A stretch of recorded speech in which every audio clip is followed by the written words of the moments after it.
You've produced your Camtasia file now onto YouTube. Now, I don't know. When I put this together, I pretty much right off the bat said I'm not going to talk about how you get a YouTube account, but I will tell you that it's not very difficult. It is not. And recently I've opened a second YouTube account, and I kind of mulled that over. I'm like, well, how does that work? And I looked into it, and the best way I knew how to do it was to basically make a new YouTube account with a unique email. So, and if you're like me, you have a few email addresses to kind of play with. So this is one of my 2 YouTube accounts, and if you want to jot down LibbyAnn02, that is one way where you can find me. Or if you found this video, you already know how to find LibbyAnn02. But this happens to be one of my 2 YouTube accounts.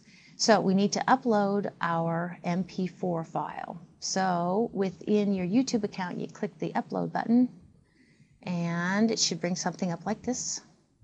And you need to go out and find that file on your computer. Now, all you need is that MP4 file.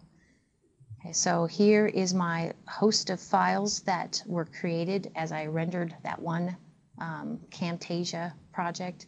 And so the one that I want is right here. It says movie clip, and it is an MP4 file. So you want to click that, and then within you're in YouTube, it will bring this up. And just to kind of highlight a few things that you need to do here is you need to enter the description of, and notice I usually just, sometimes I will copy and paste this title up here. This is already brought in because it's the title of your MP4 file. And then to describe it, notice I add intro to meteorology, and then I paste the file name. And then the other thing I do here, there's a third thing I guess, but the second thing I do is make sure under category I change to education. And the third thing I do actually is to choose a thumbnail that will show up as associated. It's a picture that shows up associated with this particular video. And the thumbnails don't come up until a certain percentage, almost all of it is uploaded. And a lot of times the thumbnail that's chosen up here is actually the good one. So I picked kind of a pretty thumbnail. And I don't think I highlighted it, but you want to maybe go ahead and save your changes. If you forget to click Save Changes, it I don't know how often it does it, every 5 seconds, I'm not sure, but YouTube goes ahead and it saves the changes that you've made. So this is how you upload your MP4 file to YouTube. This is what that would look like. Oh, I did say save changes. Okay, so then you are ready to, if you want to, go ahead and make a playlist. Now, if you're not familiar with playlists, what they are basically a string of YouTube videos that are related. And for me, like I said, is for a given chapter, I have 6 to 8 to 10 to 12 little kind of 10-minute segments for a chapter, and I assemble them together and knit them together in what's called a playlist. So back in YouTube, there is a part called a major line called Video Manager. So that's where you want to go next if you want to make a playlist. So here I have for my Chapter 9 Meteorology, I don't know if you can read this, I have Chapter 9 A, B, C, D, E, F, and G. And what I've done is go ahead and select the little check marks here. I've had to click those boxes. I'm going to knit those together and make a playlist. And then I'm going to click Add To. And I'm going to go ahead and add them to a new playlist. So then click on Add to New Playlist, and then you go ahead and make the name here in this box. And here is your option to go ahead and your playlist you can make public or private. And actually, if you go back to after you've uploaded your YouTube video, you could make that public or private. And so once you put a name into your playlist, go ahead and create your playlist. And once you actually create the new playlist, it will both create the playlist and add these selected YouTube videos to that playlist. And I'm not sure why now these for this slide, my builds kind of bounce. So Now you're going to want to then share that list, or what I do is take a link to that playlist, my YouTube list of videos called a playlist, and I embed that code into my my online course. So I'm going to show you kind of how you do that, or get ready for that. So to share your playlist, you need to go back to kind of your main directory, go up under, this is under your video, I can't remember what that's called, but hopefully you should back up and you actually should see this actually. So you click playlists and you can see that I have an assortment of playlists. So these are my 22 playlists right now in my my LibbyAnn02 YouTube account. So we have created a new one. It's right up here, this ICCOC conference example. And if I want to share this, to get the code, I need to click on that link, that blue link right there.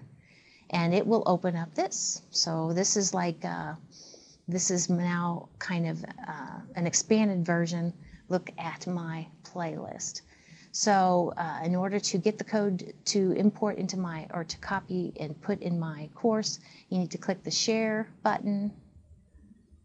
And then this will open up, or actually this is just kind of the top part of that window will expand. And then you need to click the embed button, and only after you click the embed button will you get this code. Now this looks scary. This is like your HTML code, and I don't know anything about HTML, but someone taught me how to do this one time. And actually, if you've done things with like videos on demand, this looks familiar because it's kind of a similar sort of ugly, if you're not into HTML, looking code. But it's already highlighted, so you have to copy that now, snag it, copy it onto your clipboard, and we're going to go ahead and paste that in our course here in a minute. But this is very similar to videos on demand. All right, so assuming you've gotten that far, you're in good shape. Now, one other thing I want to mention, I really like what YouTube does down here, and you do have the option to go ahead and pick a different size. It's kind of fun. I've played around with this a little bit. And actually, for one of my playlists or YouTube videos, I actually have a custom width of 450 width pixels.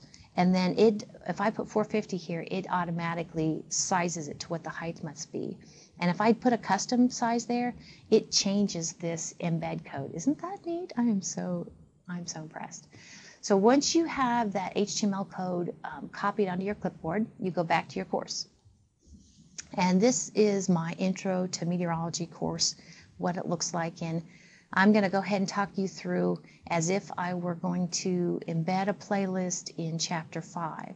And so for each of my chapters, I have a lecture item. And so that's where I'm going to put it. And now in order to obviously edit and get it to my HTML code, I need to be in author mode. So click author. And then, so this is author mode, and this is a really neat trick, and I bet you've heard this. I heard this first at one of these conferences. Go ahead, and this is just the regular view. This is an HTML view, but go ahead and put X's where you want your YouTube videos to appear. So there are my X's, and then I need to click on HTML code, and now it's going to turn ugly, but that's okay. Do not be afraid. It looks like a lot of blada to me. But you need to scan it and scan it and scan it and look for those XXXs. Isn't that fun? Okay. Now remember that you had your embed code on your clipboard. So now this is where you highlight that XXX and you hit Control V. And I don't have this written down, but hopefully you know Control V. Might be able to do a right-click paste also, but you need to paste that and you need to replace those X's with your YouTube embed code. And I'll show you where it is right there. So it begins with an iframe and ends with an iframe. And I don't know if it's always been that way, but this is it. This is what'll get my students there. We're almost done. So, Twalla, to take a look now at the, actually this doesn't look like the student view. This still looks like the edit view. But now you have a you might recognize if you've done much with YouTube videos, that little triangle there means I could click that and listen to something. Now you kind of see, I don't know if you see some kind of red marks on this. I also mark up as I recorded this lecture, I marked it up. So, and this actually is more what the students see. And this is the, you know, it's a playlist because can you see these gray boxes down here? Students can actually, within chapter 5, go and click on their like little 10-minute segment that they're most interested in. Isn't that neat? So that's it. I mean, I don't know. And they can go to YouTube and view it, or they can just view it right here in the course. So it's pretty kind of fun. Now you might be wondering what this printable slides up here is. It's simply what I do with my my PowerPoint lectures is I go ahead and make them 6 per slide and turn them into a PDF file and make them available right here on this item as well. So that's it. Yay, you should pat yourself on the back. And this is kind of new to me, and I should maybe know more what all this is, but I am just amazed. If you're one of those that likes to look at statistics and all that, when you're in video manager mode, that was the word I couldn't think of a minute ago. When you're in video manager mode, you have this tab up here called Analytics. If you click there, there are so many cool things you can do with it. And again, I'm not an expert, but I just want to show you this traffic sources, because sometimes, quite frankly, I'm wondering, you know, I make these, who's watching them? Are my students watching them? And as you know, in your course, within Gradebook, you can actually, I can see where students have gone to my lectures, my lecture pages for each of the chapters for student activity. But here in YouTube, you can actually also kind of see like for instance, this particular, well, this is, I don't know, this is for a month's worth, how many views that my videos have gotten, and it's just kind of fun, you know. And traffic sources actually will also break it down as to how they got to your YouTube. So I don't know, I just thought that's all very kind of fun. I don't know if that's new or not, but so I just thought I would leave you at the conference. I made sure I left you with a little bit of contact information. I mentioned LibbyAnn02 is the YouTube, my YouTube account for meteorology and a few other things. And then LibbyAnn1 actually is when I teach Intro to Astronomy. And I'm doing a similar thing. And here's my contact information.